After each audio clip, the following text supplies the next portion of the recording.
Bienvenue à vous tous si vous nous rejoignez, c'est Adrien Quatennens pour la France Insoumise qui est parlementaire, jeune parlementaire, donc qui sera le deuxième invité politique de la matinale. Après Laurent Wauquiez, ça va. Bonjour d'abord et bienvenue Adrien.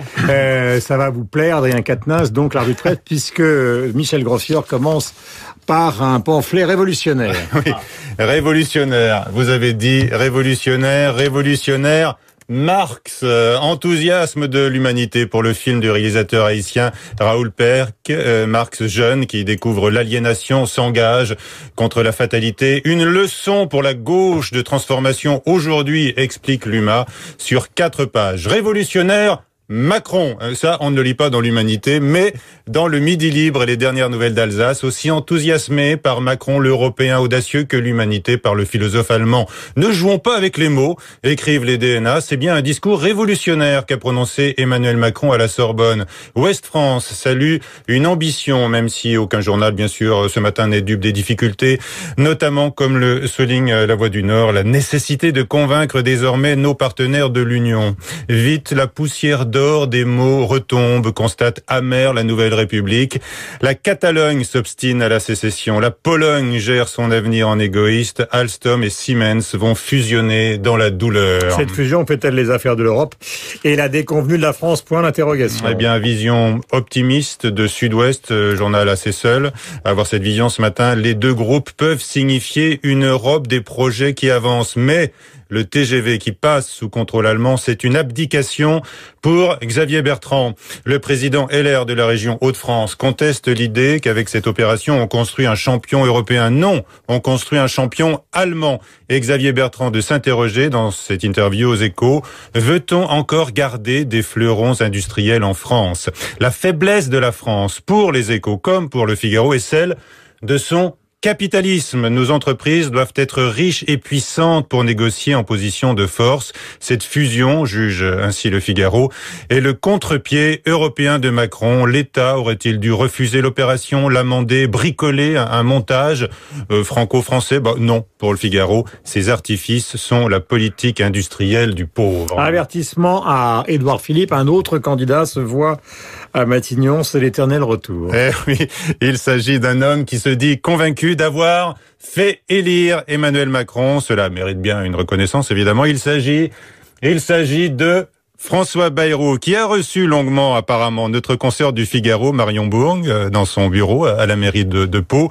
Article issu de cette entrevue, titré « François Bayrou se rêve encore un Premier ministre d'Emmanuel Macron. Je pense que je peux aider Emmanuel Macron avec ma vision des choses, avec ma liberté de parole, explique le président du MoDem, persuadé qu'après le dégagisme de ces derniers mois, reviendra dans un mouvement naturel de balancier le temps des hommes d'expérience.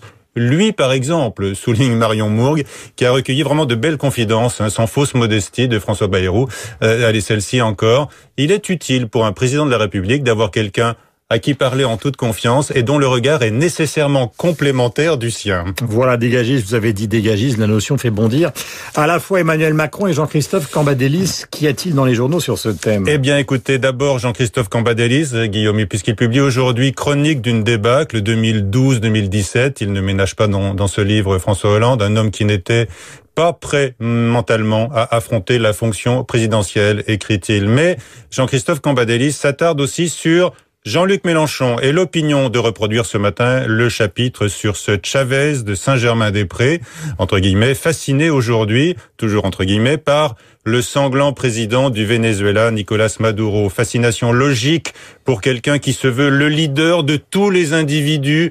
Et au fond, c'est une remise en cause de la démocratie, juge dans son livre donc Jean-Christophe Cambadélis. Même jugement du chef de l'État qui dénonce, rapporte le Canard enchaîné, la volonté de Jean-Luc Mélenchon de déstabiliser la République, entre guillemets. Il lui reproche une démarche séditieuse. Mélenchon se comporte comme ces chefs d'État africains qui ont perdu l'élection.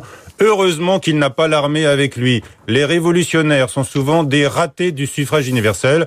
Voilà donc quelques citations d'Emmanuel Macron, et qui a jugé par ailleurs devant ses proches, c'est également rapporté par le Canard enchaîné, que la manif de samedi de la France Insoumise fut un rassemblement raté, au plus 30 000 personnes. À ce sujet, une vérification piquante de la rubrique Désintox de Libération. Raquel Garrido, porte-parole de la France Insoumise et désormais chroniqueuse sur C8, a salué dans l'émission de dimanche de Thierry Ardisson le rassemblement. Elle a dit « Ah, ça a vraiment bien marché ». Elle l'a même répété 3 fois en disant bien « hier ». Sauf que, vérification faite, l'émission avait été enregistrée 2 jours avant. Raquel Garrido qui signe dans Le Monde, daté de ce jour, un manifeste pour la naissance d'un nouveau média citoyen, un projet pluraliste, coopératif, collaboratif et un projet bien sûr alternatif. Il n'est pas écrit fait alternatif. Voilà la suite. Avec à la page débat de Libération. Une tribune, ouais, qui fait déjà beaucoup réagir sur Twitter contre la pénalisation du harcèlement de rue. Une quinzaine d'universitaires se mobilisent contre le projet du gouvernement de verbaliser le harcèlement de rue dont sont victimes les femmes. Un projet en débat, donc certains se montrent sceptiques, mais d'autres, c'est le cas de ces signataires de la tribune, jugent que pénaliser le harcèlement de rue va consister à viser, je cite, les populations qui l'occupent, oui, la rue, c'est-à-dire entre guillemets, les hommes des classes populaires et racisés, je suppose que ça veut dire non blancs. Or, est-il encore écrit, les jeunes hommes des classes populaires et racisés subissent déjà plus que d'autres le contrôle policier et les violences des forces de l'ordre. Donc, ces universitaires nous expliquent sur une page de Libération ce matin que le problème fondamental avec ce projet qui veut lutter contre le harcèlement physique ou verbal dont sont victimes les femmes sur tous les trottoirs de France, le problème fondamental, c'est l'acharnement qu'il y aurait à sanctionner toujours les mêmes, les pauvres racisés. En substance, ces tribunes demandent donc aux femmes victimes de harcèlement de se laisser faire selon la nature de leur agresseur. Merci mille fois. Ce n'est pas une approbation. Il est 8h47. Michel, on vous retrouve évidemment demain à la revue de presse sur l'antenne de Radio Classique. Nous avons rendez-vous avec Adrien Quatennens, qui, vous le savez, donc est l'un des parlementaires remarqués de la France Insoumise au Parlement. Accord, désaccord avec Guillaume Durand. Adrien Quatennens, vous êtes député de la première circonscription du Nord, vous avez travaillé donc dans le privé, dans l'énergie, vous avez été membre d'Attaque, vous avez commencé votre carrière politique, en tout cas votre mobilisation politique lors des manifestations contre le contrat première embauche de CPE de Dominique de Villepin. Nous étions en 2006 et vous avez donc rejoint Jean-Luc Mélenchon. Prenons l'actualité et d'abord la revue de presse. Oui ou non, est-ce qu'il y avait 30 000 ou 150 000 personnes à cette manifestation? Parce que ça fait sourire beaucoup de gens de considérer comme dans une grande démocratie comme la France, on n'arrive toujours pas à se mettre d'accord entre la police et les organisateurs. Écoutez, moi, ce que je peux vous dire, c'est que nous avions déjà fait une manifestation au même endroit pendant la campagne présidentielle. Vous vous en souvenez, c'était le 18 mars. Et les commentateurs s'étaient accordés assez largement sur le chiffre que nous avions annoncé alors, qui était de 100 000 manifestants. Moi, j'ai participé à la manifestation du 23. J'ai vu de mes propres yeux que nous étions plus nombreux que le 18 mars. Donc, il me semble que nous sommes plus près des 150 000 que des 30 000 annoncés. Par ailleurs, les photos... Il y a eu énormément de reportages de presse sur les comptages de la police qui disent toujours que ces contacts sont... Les photos qui ont été prises témoignent, voilà, parce que si par elles-mêmes. 30 000, c'est un bide. Bah effectivement, mais ce n'est pas 30 000. Je veux dire, moi, je l'ai vu de mes propres yeux. Regardez les photos de la place de la République absolument pleine, les rues adjacentes qui étaient complètes. Je veux dire, c'est vraiment de la mauvaise foi que de dire qu'on était 30 000. Donc le comptage de la police est truqué. Bah, écoutez, en tout cas, ce qu'il y a d'intéressant, c'est que la police a elle-même communiqué sur le fait que cette information était du off, parce que vous savez, normalement la police ne donne pas de chiffres sur les manifestations à caractère politique, elle ne le fait que pour les manifestations à caractère syndical. Bon, encore une fois, moi je comprends bien la nécessité de montrer que cette marche était un bide. De toute façon, quel qu'ait été le niveau de la mobilisation, ce fut un échec, forcément. Alors que pour nous, c'est une réussite. Il y a là un franchissement de seuil, mais ce n'est qu'un début. Quand les accusations ont été violentes contre le discours, justement, de Jean-Luc Mélenchon, considérant que sa comparaison avec les nazis était vraiment malvenue, vous répondriez quoi ce matin? Je réponds d'abord qu'il n'y a pas eu de comparaison avec les nazis. Remettons les choses dans leur contexte. Jean-Luc Mélenchon, dans son discours, répondait à la phrase d'Emmanuel Macron, selon laquelle la rue, ce n'est pas la démocratie.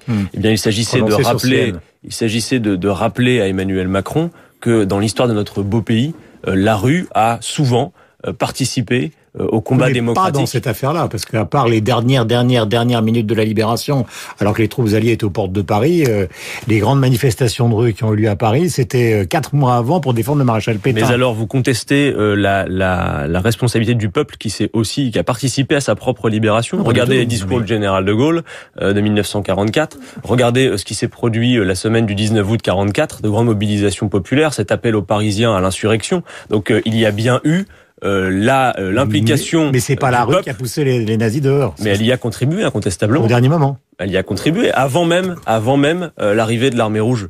Regardez ce qui s'est passé à Marseille. Ça a été un enjeu politique que le peuple se mette à la tâche avant qu'arrivent les alliés. Ce matin que Mélenchon n'a pas eu tort sur le plan historique. Mais je considère qu'on a créé. Que tous les historiens je considère non, pas tous les historiens. Par ailleurs, je conteste ce fait. Certains historiens, effectivement, mais moi, je considère qu'on a là une belle polémique qui vise à faire diversion. Si vous voulez, c'était un moyen de faire en sorte qu'on ne parle pas du succès de la marche et du contenu principal, à savoir le coup d'État social d'Emmanuel Macron, notamment sur la question des ordonnances, qui organise le désordre dans ce pays. Alors, on va revenir sur le fond qui est effectivement les ordonnances, le budget et le discours européen.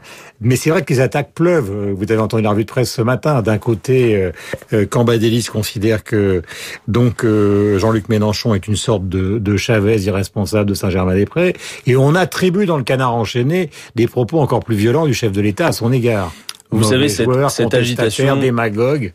Cette agitation contre Jean-Luc Mélenchon est plutôt un bon thermomètre de la méfiance que nous inspirons. Pourquoi ?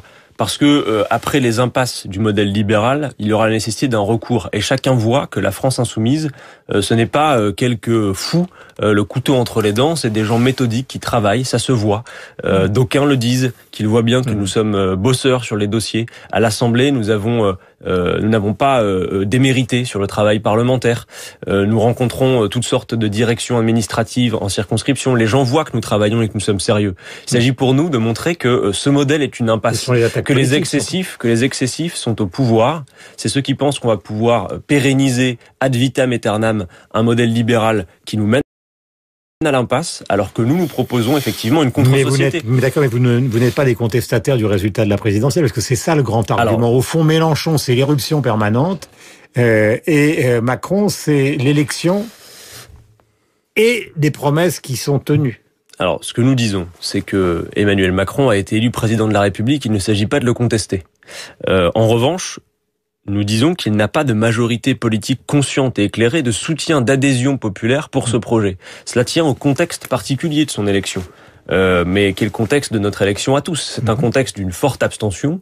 Et lui, en l'occurrence, il a été élu à la faveur d'un duel avec Marine Le Pen. Par conséquent, nous disons que... C'est pour ça qu'il vous dit que vous avez été aussi... Enfin, si c'est ce registre-là, il dit que vous avez été aussi mal. Mais mettons de côté... Vous avez été tous aussi mal élus que lui. Mettons de côté la question de la présidentielle en tant que telle. Ce que nous disons, c'est que ce contexte ne permet pas à Emmanuel Macron d'agir comme s'il avait obtenu un blanc-seing populaire. Je n'ai pas vu que les Français ont voté pour qu'on casse l'ordre juridique et social de ce pays en s'attaquant au code du travail. Je n'ai pas vu qu'ils aient choisi que l'on assume une préférence pour les riches qui vise à leur redistribuer 7 milliards d'une part pendant qu'on s'attaque au portefeuille des plus modestes. Je n'ai pas vu non plus qu'on ait voté pour l'application de l'antidémocratique et climaticide traité CETA qui fait que même les accords de Paris sur le climat ne seraient pas respectés. Voilà. Donc ce que nous disons à Emmanuel Macron, c'est par nos mobilisations, nous devons signifier à Emmanuel Macron ce qu'ont voulu dire les bulletins de vote et ce qu'ont voulu dire les abstentions. Donc, Adrien Quatennens, on va enchaîner les manifestations, les casserolades, d'autres manifestations.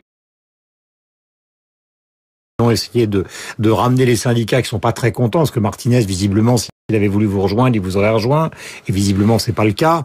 Donc, ils ont quand même l'impression que Mélenchon et les Insoumis sont en train d'essayer de récupérer, aux dépens des syndicats, finalement, l'essentiel de la colère sociale. Ce n'est pas l'objet. Moi qui le dis, c'est lui. Oui, non, mais nous avons rencontré notamment Monsieur Martinez. Nous allons reprendre contact parce que c'est nécessaire. Il y a un franchissement de seuil avec la mobilisation du 23, mais si nous devons venir à bout de cette ordonnance, et nous allons y parvenir, il faut faire converger tous les secteurs de la société qui se mettent en mouvement. Aujourd'hui, vous avez de multiples mobilisations sectorielles. Nous avons une responsabilité historique. Ce qui est en jeu, c'est la réalité sociale pour 18 millions de salariés et la manière dont on organise le travail dans ce pays. Nous pensons que ce n'est pas par la flexibilité accrue du marché du travail que nous nous allons avoir le retour à l'emploi, qu'il faut un plan de relance de l'activité, socialement utile, écologiquement soutenable. On peut imaginer un code du travail moderne. Nous ne sommes pas là par conservatisme, mais un code du travail qui fasse réellement la place aux salariés dans l'entreprise, alors que là, c'est l'arbitraire patronal derrière le dialogue social. Il faut que les gens qui nous écoutent entendent bien que ce qui est en jeu, ce sont les conditions de travail de millions de personnes et par ailleurs des recettes qu'on applique prétendument pour faire revenir l'emploi, mais qui n'ont jamais fait la preuve de leur efficacité. Alors l'essentiel du zapping de ce matin est entièrement sur le discours européen d'Emmanuel Macron. Je voudrais simplement qu'on réécoute Jean-Christophe Cambadélis sur RTL qui parle de Jean-Luc Mélenchon. Tout le reste du zapping qui est sur Macron, on le diffusera tout à l'heure, donc entre 9h et 9h30, puisque nous parlerons plus spécifiquement du discours de la Sorbonne. Voici donc, vous avez déjà réagi, mais ce que disait Jean-Christophe Cambadélis sur RTL. Il a une pensée populiste de gauche, latino-américaine, qui pense que le peuple ne se réalise qu'en s'incarnant dans un seul homme. Et donc, il est la voix du peuple, il est l'orateur du peuple, et le peuple s'identifiant à lui et lui s'identifiant au peuple, eh bien, à partir de là, il accédera au pouvoir contre les oligarchies, dont malheureusement le Parti socialiste, dans sa vision, fait partie. Mais donc, à partir de là, il divise l'ensemble de la gauche, il ne l'unit pas. Demain soir, débat avec Édouard Philippe, le Premier ministre. Est-ce que vous considérez que c'est un moment important ? Très. Mais je veux dire aussi que les propos de Monsieur Cambadélis, finalement, il ferait bien de les garder pour lui, parce que il n'a pas de conseil stratégique à donner, a priori, au vu de la situation du Parti socialiste. Enfin, qui a provoqué la débâcle ? Ce n'est pas la France insoumise qui a mis le PS au niveau où il est aujourd'hui, c'est le PS qui a glissé sur ses propres turpitudes, ses propres renoncements. Donc ça suffit de dire que la faute serait toujours exogène au Parti socialiste. Par ailleurs, effectivement, le débat de demain est très important parce que on le voit bien, Emmanuel Macron, contrairement Édouard Philippe, donc face à Jean-Luc Mélenchon sur France 2. Contrairement au renouveau qui nous était annoncé, c'est une profonde continuité qui va plus loin. C'est un joker supplémentaire, sans doute le dernier, du système libéral, qui veut tout rafler sur son passage. Il y a en fait un débat sûrement très intéressant demain de deux visions du monde, deux sociétés qui s'opposent effectivement, le tous ensemble ou le chacun pour soi que nous propose ce gouvernement. Donc je pense que le débat va être très important dans la mesure où il va donner à voir finalement ce que peuvent être deux modèles absolument contradictoires. C'est la démocratie. Merci beaucoup. Adrien Quatennens est venu ce matin, donc c'est la matinée du budget de l'Europe et effectivement du débat demain soir entre Édouard Philippe et Jean-Luc Mélenchon. Bonne journée à vous. Merci.